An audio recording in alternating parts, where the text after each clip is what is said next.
Hi friends, അസ്സലാമു അലൈക്കും. Welcome to my channel. ഞാനിന്ന് ഉമ്മമാനെ കൊണ്ട് വേറൊരു സംഭവം ഉണ്ടാക്കിച്ചാൽ നോക്കാം കേട്ടോ. ഉമ്മമ്മ, നിങ്ങൾക്ക് ആ രാഗി പുകട ഒന്ന് ഉണ്ടാക്കി തരുമോ? ഉണ്ടാക്കി തരാം. അതിനിപ്പോൾ എന്തൊക്കെയാ വേണ്ടത്?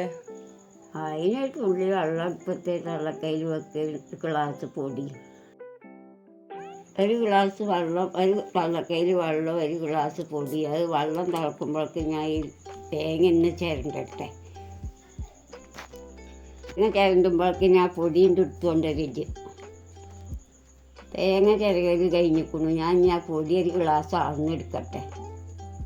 ഈ ഗ്ലാസ്സിലൊരു ഗ്ലാസ് പൊടി എടുക്കണേ? ആ ഗ്ലാസ്സിലൊരു ഗ്ലാസ് പൊടി. ഇത് കുറേ ഉണ്ടാവുമോ ഉണ്ടാക്കാൻ?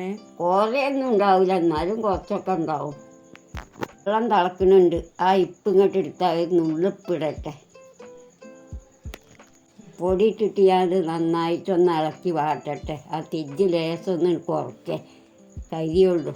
നല്ല വേവുണ്ടോ? കുറേ നേരം ഇളക്കണോ? കുറച്ച് നേരം ഇളക്കിയാൽ മതി. കുറച്ച് നേരം ഇളക്കണം. പൊടി വാട്ടുമ്പോൾ തന്നെയാണ് ഇതേ. ലേശം നേരം കൂടി അധികം നേരം ഇളക്കണം. പൊടിനീർക്കും ലേശം കൂടി വേകുണ്ട് ഇതിന്. ഇപ്പം അത് വെന്തിക്കണു. ഞാൻ തെജ്ജൊക്കെ ഓഫാക്കിക്കളാം. അതൊക്കെ അത്ര കത്തിയാൽ മതി. ഇനി ഞാൻ അത് നല്ലോണം ഒന്ന് കുഴച്ചെടുക്കാൻ നോക്കട്ടെ. ഒന്നാണ്ട് ആവി പോയിട്ട് കുഴച്ചെടുക്കണം. നല്ല പത്തിരിക്ക് പൊടി കുഴക്കും പോലെ കുഴക്കണം. അതിലേക്കും കൂടുതൽ കുഴക്കണം. നല്ലോണം കജ്ജിനൊരു മിനിസം വെള്ളം തൊട്ട് കുഴക്കണം. അല്ലെങ്കിൽ ഇത് പൊട്ടിപ്പൊളിയുള്ളൂ. ചക്കര പൊടിച്ച് കാട്ടിക്കാജ് ഇതിലേക്കുള്ള ചക്കര ഒന്ന് നല്ലോണം പൊടിയാക്ക്. ഇതൊക്കെ ഇപ്പം നല്ല കുഴ വന്നിക്കുന്നു. ഇനി ഞാനിതൊന്ന് ഉരുട്ടിയെടുക്കട്ടെ. ഉരുട്ടിയെടുത്തിട്ട് ഇതുണ്ടാക്കുന്നത് വേവിക്കുന്നത് ഞാൻ കാണിച്ചു തരാം. എല്ലാവർക്കും ഇഷ്ടപ്പെടുന്ന സാധനമാണ്. 4 മണിക്കൊക്കെ ചായ കുടിക്കുന്നവർക്കൊക്കെ കടിക്കൊക്കെ പറ്റും. ഇത് നല്ല പൊടിയേറ്റുണ്ടാക്കുന്നതിൽക്കും രസമുള്ള സാധനം.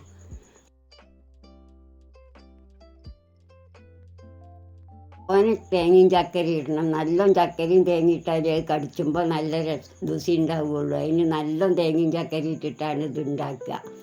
നല്ല തേങ്ങയും ചക്കരയും ഇടണം, എന്നാലേ ഉള്ളൂ. ഉണ്ടാക്കി വെച്ചത് അടുപ്പത്തേക്ക് വെക്കാം. വെള്ളം വെച്ചിരിക്കണം അടുപ്പത്ത്. എന്നാൽ അത് അടുപ്പത്തേക്ക് വെക്കണം. ഉണ്ടാക്കിയിട്ടുള്ളൂ. ചെറിയ പാത്രത്തിൽ വെച്ചാൽ മതി വെള്ളം. ആ ഓട്ടപ്പാത്രം എടുക്കുക, അതിൽ വെച്ചാൽ മതി. ആ ചെറിയ പാത്രത്തിൻ്റെ മുകളിൽ. ഞങ്ങളെല്ലാ പൂവടി ഇതേപോലെ ഉണ്ടാക്കി തരും. എന്നിട്ട് ഞാൻ കുറച്ചായത് അതിമ കൊണ്ടുപോയി വെക്കട്ടെ. വെള്ളമൊക്കെ വെച്ചിരിക്കണു ഞാൻ. വെള്ളം തിളച്ചിക്കണോ നോക്ക്. എന്നിട്ട് ആ പാത്രം കാട്ടുന്ന. അപ്പം ഞാനൊക്കെ ഉണ്ടാക്കിക്കുന്നു. ഇനി ഇത് കൊണ്ടുപോയിട്ടൊന്നാകുമ്പോൾ കൊണ്ടുപോയി വെക്കാം വെള്ളത്തിൻ്റെ മുകളിൽ. ഓട്ടപ്പാത്രം കാട്ട്, തുള്ളി എണ്ണയും കാട്ടുക. ആകുമ്പോൾ എണ്ണ പരത്തിയിട്ട് അതിൽക്കിത് വെച്ച് തരാം. ഓരോന്നിങ്ങനെ വെച്ചിട്ട് അതുമ്മ കൊണ്ടുപോയി വെക്ക്. എന്നിട്ട് അതുകൊണ്ട് വേവിച്ചെടുക്കാം.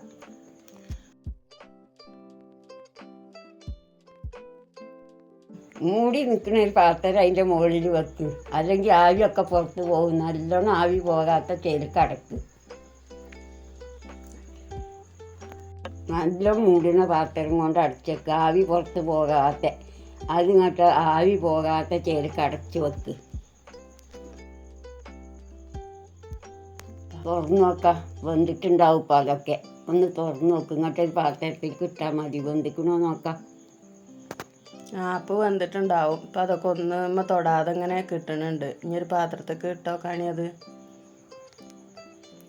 അപ്പോൾ അതാ പൂവടയൊക്കെ റെഡി ആയിട്ടുണ്ട്. അമ്മമ്മ അതാ ഒരു പാത്രത്തേക്ക് കൊട്ടി വെച്ചിട്ടുണ്ട്. ഇനി അമ്മമ്മനോട് തന്നെ ചോദിച്ചു നോക്കട്ടെ ഇത് എങ്ങനെ ഉണ്ട് എന്നുള്ളത്.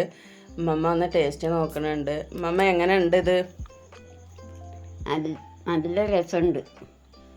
നല്ല രസമുണ്ട്. എല്ലാവരും ഉണ്ടാക്കി ഒന്ന് തിന്നു നോക്കുന്നുണ്ട്. നല്ല രസമുണ്ട്. അപ്പം അമ്മമ്മ പറയണത് നല്ല ടേസ്റ്റ് ഉണ്ട് എന്നാണ്. ഞാനും കഴിച്ചു നോക്കട്ടെ. അപ്പം എൻ്റെ വീഡിയോ എത്ര ഉള്ളൂ. ഇഷ്ടമെങ്കിൽ ലൈക്ക് ചെയ്യുക, ഷെയർ ചെയ്യുക, കമൻറ്റ് ചെയ്യുക, സബ്സ്ക്രൈബ് ചെയ്യുക. Thank you.